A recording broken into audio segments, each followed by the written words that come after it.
Hello दोस्तों Bhojpuri cinema और गाना इंडस्ट्री में सबसे बड़े चेहरों में शुमार पवन सिंह और खेसारी लाल यादव को लेकर भाजपा के विधायक ने गजब टिप्पणी की है। उन्होंने इन दोनों भोजपुरी सुपरस्टार की तुलना सांड और भैंस से कर दी है। मैं थोड़े डरूंगा इन दोनों से।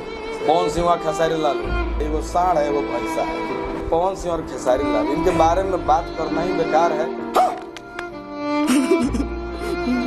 दिलचस्प बात तो यह है कि ये टिप्पणी करने वाले विधायकी का बैकग्राउंड भी भोजपुरी सिनेमा और गाने वाला ही रहा है। ये बिहार सरकार में कला एवं संस्कृति मंत्री भी रह चुके हैं। दोस्तों, चंपारण जिले के लौरिया विधायक विनय बिहारी ने पटना में एक कार्यक्रम के दौरान ये बातें कही हैं। उनके बयान का वीडियो भी खूब वायरल हो रहा है। दोस्तों, विनय बिहारी ने दोनों स्तरों पर कटाक्ष करते हुए कहा है कि इनके चरित्र को बताने की जरूरत नहीं। काव्यात्मक शैली में कहा है कि इन दोनों सुपरस्टारों पर इल्जाम लगाना जायज है। एक सांड है और एक भैंसा है, इन दोनों के पास खूब पैसा है। विधायक ने कहा वह इन दोनों से डरते नहीं है।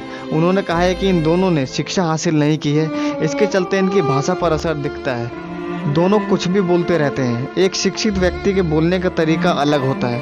कम पढ़ा लिखा आदमी भी पैसे वाला हो सकता है। उन्होंने कहा है कि इन दोनों की बात करना ही बेकार है। दोस्तों, विनय बिहारी द्वारा लगाए गए इल्जाम कितना सही है आप मुझे कमेंट करें, और वीडियो अच्छी लगी तो वीडियो को लाइक करें और चैनल को सब्सक्राइब करें।